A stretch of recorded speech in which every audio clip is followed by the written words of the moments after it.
రాహుకేతు పూజలు చేయడం అనేది మంచిదన్నమాట. అండ్ ఆల్సో ఏంటి వీళ్ళు చేయవలసింది ఏంటంటే తప్పక నవగ్రహాల చుట్టూ 108 సార్లు ప్రదక్షిణ చేయడం అనేది వెరీ వెరీ ఇంపార్టెంట్. నేను 108 సార్లు అందుకే చెప్తున్నాను, కంటిన్యూస్గా చేయండి. అంటే కొంతమందికి ఓపిక లేకపోవచ్చు, సో అట్లీస్ట్ ఒక 11 సార్లు అయినా చేయడం అనేది చాలా మంచిది. అదొకటి కాకుండా మన చేత్తో, అంటే శనికి పులుపు అంటే చాలా ఇష్టం, మన చేత్తో వండి పెట్టడం మంచిది.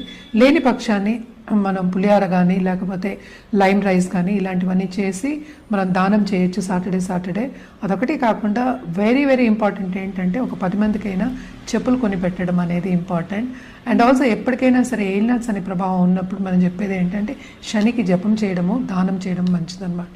అండ్ ఆల్సో కొంతమంది ఏంటంటే శివుడి భక్తులు ఉంటారు చాలామంది, శివ ధ్యానం చేయడం కానీ దైవ చింతన ఉండడం కానీ వెరీ వెరీ ఇంపార్టెంట్ అనమాట. రుద్రాక్షకు వస్తే కనుక తప్పక వెళ్ళు అష్టముఖి అలాగే నవముఖి